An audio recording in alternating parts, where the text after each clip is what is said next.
Hi, everybody. Thank you so much for joining us today. This is a nice and quick webinar that is covering the things that you should know about the FSTA thesaurus on the Web of Science platform. So it's going to give you the tools that you need to use it effectively. Please don't hesitate to ask any questions that you have as you go along. So I'm going to go to the Web of Science platform. And the first thing that I need to show you is that you can't get to the thesaurus in FSTA unless you're actually searching FSTA as a database directly. So here I am on the Web of Science platform, and I've gone in through the core collection. So depending on how it's set up at your institution, you can go in different ways. So I just want to make sure that this is something that you're aware of so that you can indeed access the thesaurus yourself. So when you get into there, you may be directly on FSTA already.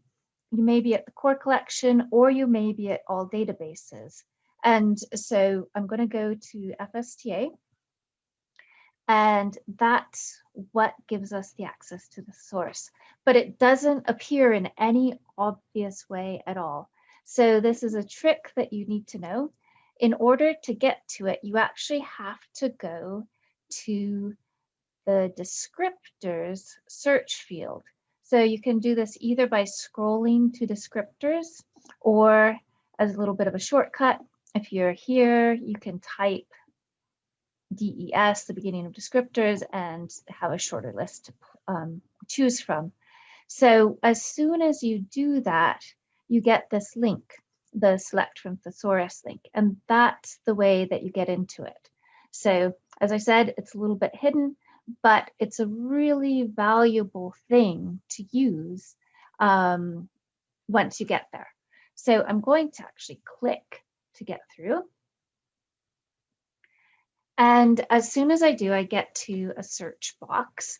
Above the search box is a hint that it says, for example, if you're searching for wheat, then you should truncate it. So you should type it with an asterisk. So to do that makes it work better for you. So it's a good habit to get into, to actually use that asterisk. So I'm going to show an example. I'm going to search for waste. And I'm going to do it first without the asterisks. And when I do that, then I get wastewater. Now, if I was thinking about a search, I wanted to find information about, sustainability, then wastewater is part of that, but it might be too specific. So if I actually add the asterisks here, then I'll suddenly get a longer list of options. So wastewater is still there, but then I also have wastes. Often terms that are in the thesaurus are plural, but not always. So if you use that asterisk, then that gives you, it covers, you cover yourself so that you'll find it either way. The next thing I want to point out on this screen is that some of these terms are in all capital letters, and one of them, wastewater here, is in lowercase letters. And that's a visual clue to you as a user about the status of these terms. So the thesaurus is a massive list of food and health science related terms that are the controlled vocabulary terms that are pulled onto or indexed on the record. So we're going to look at a record in a little bit so that you can see exactly what that means. But they're sort of the official terms that are used to identify records so that it's easier for you to find what you need. So this is not an official thesaurus term. This one that's all capitalized is. So we'll see a little bit more about that later, but it's just something to bear in mind. if we go up here, I want to show you that you don't just have to truncate, use that asterisk on the end or on the left hand, I mean the right hand side of the word, so the end of the word. But you can also actually do it at the beginning of the word. And this is something that's unique, as far as I know, to the Web of Science platform. And it's really powerful. So there's times when you wouldn't want to do it, wouldn't need to do it, but there are some times when it's really handy. So we could do a search for toxin, and again, truncate it. So truncation in general means that it will search, the database will search for these letters that we've typed and maybe no letters following them, or letters, additional letters following what we typed. So if we search for toxin truncated, then you can see that we're getting 19 terms. Some of them are unofficial, so they're not capitalized. Some of them are official, they are capitalized. And some of them are preceded by another word, but they all start toxin or toxins. But if we actually truncate at the beginning as well, then suddenly our list has expanded massively to 64 terms. And we can see that we get all these different kinds of toxins. So aflatoxin, all the variations of aflatoxins, and the brevitoxins, and we still have the ones where it's toxin with a separate word in front of it. So those are integrated into our list, but we have a much bigger list of all these different kinds of toxins as well. So you can see that with some concepts, having the ability to do the beginning of the word truncation is really powerful. So let us then look at one of these. And I want to show you something about the unofficial terms. So I'm going to go here to the brevitoxins. And if I click on the thesaurus details, so this little T, then I will get to see more information about this particular term. So anytime you click on one that is actually all lower cases, then you know it's going to point you to the appropriate official terms. So in this case, it's spelled a little bit differently. The unofficial for this thesaurus way of spelling it has an I there, and the official version has an E there. If we go and look at the information for the official term of brevitoxins, then we can see that here it tells us again that brevitoxins, this version, is the one to use. So it's used for this. And what that means is that this is a variation of the spelling that researchers in some parts of the world use. So it's an official version, but in many times there are more than one variant of a word that is correct, but they're all pulled together under one version of them within the thesaurus. So this is our controlled vocabulary. And so this term will act as an umbrella term to gather the different spellings that different researchers used in different parts of the world, possibly over time, and bring them together so that it all gets captured in a single term. You can see that the broader term is toxin. So this is a specific kind of toxin. And then there are some related terms. So the paralytic shellfish poisoning and the paralytic shellfish toxins. I'm going to capture this. So I just copied the used for term.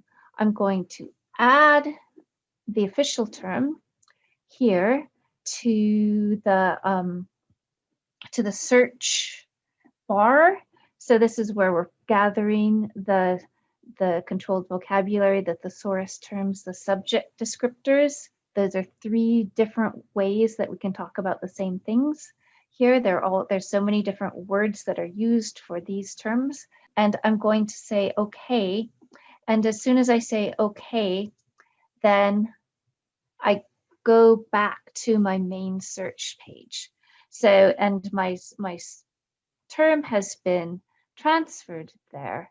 So if I hit search, and I'm just searching the descriptors field, then I can see what happens. So I get 42 results, and all of these results have been tagged or indexed with this descriptor term. So here we see it again. Yet another way to talk about these words is keywords here. So it's the brevetoxins is the first one in the list. And so this is a word that is not necessarily in the title. So it's not in the title of this article. I'm not seeing it off the top of my head in the abstract, but we know that this article is about brevetoxins because it's been pulled in as one of the main concepts that this article is about. I may be over, I did overlook it in the abstract, but sometimes it won't actually be in the abstract. If we go back, then we can see that we could change this if we wanted to. So we pulled the search term from the thesaurus, but we could then say add the other spelling of it. And when we search topic, we're actually searching the descriptor field or the abstract or the title. So we're searching all three of those fields at once. And so we can use the information that we gleaned from looking at the thesaurus that there are two spellings of this term and search both of them. And so then that gives us more results because we're getting some versions where it wasn't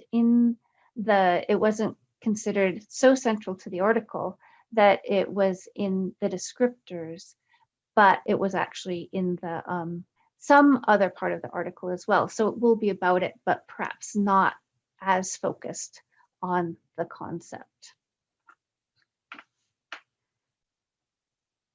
For instance, if we do this and widen the search a little bit more,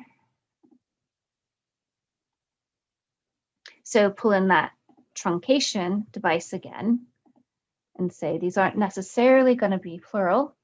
So we're going to say we can have them plural or not plural. Then we get even more results. And then when we go down here, if we look at this one, the paper-based microfluidic aptasensor for food safety, if we look at that record more closely, then we can see it's really focused on the technology for dealing with food allergies rather than on the toxin itself. So even though it's in the abstract, the article is really focused on something else. So let us move on. Let's go back to the thesaurus. And I was quite excited because I got some questions about topics that people are interested in exploring. So we'll go back to that. And I'll reset this search and go again to descriptors so that I get my thesaurus link. And one of the questions that I got was about food shelf life and non-thermal food processing. So there's two concepts there. If we look at shelf life, we don't have to search for food shelf life because pretty much everything in the database is about food. So I've truncated again. Then we see that there's two versions of it. I'm going to jump directly to the official version. and go to the thesaurus again. So I can see the term itself is here, but I've got also two different used for terms. So keeping quality and shelf life, which I might want to bear in mind for building a search. And I've got both narrower terms, so freshness, long life, and perishability. And then I've also got related terms. So sometimes you go into the thesaurus and you think that one word is the right word, and then you see the related words and you decide to shift tactics a little bit. Or you can always add both shelf life, so down here, and add storage life, if that would be appropriate for your search. So let's go ahead and just add shelf life. Oops, I guess it's not letting me delete it, so I'll do it here. I can easily delete it from here. I'll add another row, so I've got one concept there, and do the same thing to go to descriptors and go back into the thesaurus. And then the other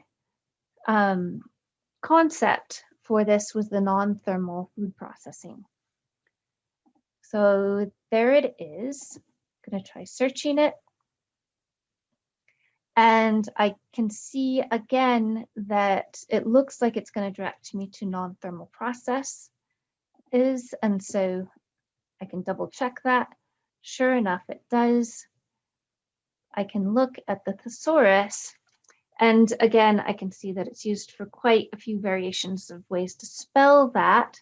I can see that there's not any narrower terms, but there's the broader term. Let's go now and look at the hierarchy. So instead of clicking on the little T, we'll click on the little H.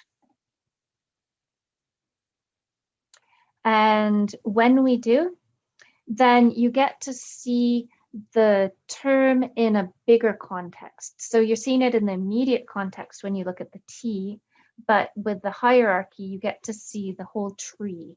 And so you can either jump right to your item, or you can scroll down, and then eventually, so under processing, there's an awful lot of different ways to process food. So eventually we do get to non-thermal processes. And you will notice that some of the terms that we've gone by have a plus next to them. And if you hover over the plus, then you'll see that it says expand the term. So that tells you that there is a narrower term below it. So if we do it with pressing, then we can see that there are 4 narrower terms in this case. And anytime you want to add a term, so the narrower terms, you have to click on each of them. So if we wanted to add pressing plus all of its narrower terms, we'd have to click on every one of these. But we're actually looking at non-thermal processes. So I'm going to add that instead. And then takes you back here, and you can click on it to search. That again has both of them really focused in the thesaurus terms. And so you'll know that it's absolutely focused on your topic, those 74 records. So non-thermal processes are kind of non-specific. So if you wanted to look at something more specific, you might want to do another search on something like high pressure processing or UV irradiation. So different ways which you can do non-thermal processing. So that's the way that you can use the thesaurus terms to build a search. So that's a whirlwind introduction to using the thesaurus. The best thing to do with the thesaurus is spend time exploring different terms that are in the area where you're doing research, so that you can find how the thesaurus is working in your area. And you can really use it to build searches that are either completely exhaustive or that are really quite focused. So depending on what you need from a search, because you don't have to use the thesaurus terms, you don't have to just transfer them into the descriptor field and only search on them that way. You can do what we did with that seafood toxin at the beginning, where you take the information that you've pulled from the thesaurus to make your own search that's quite broad, using more fields than just the descriptor, and using more terms that you've picked up that you wouldn't necessarily know are variations that people might be using when they're writing up their research. So I would really encourage you all to explore it to get the best out of it that you can. If you go to the IFAS webpage, there is a training page for Web of Science in particular. So this is FSTA on the Web of Science platform. So here we are. So if we go to the here to the range of guides that we have, if you go to the FSTA thesaurus, then you can find all the information that I showed you already here. And so in conclusion, I would just like to encourage you to follow us on the various social media channels that we use, and to let us know if you'd like any more information about FSTA or any specific training that you'd find useful. So we always try to do what's most useful for the people who are using FSTA. So thank you so very much for coming today, and I hope that this has helped, and have fun digging around in the thesaurus in your research area.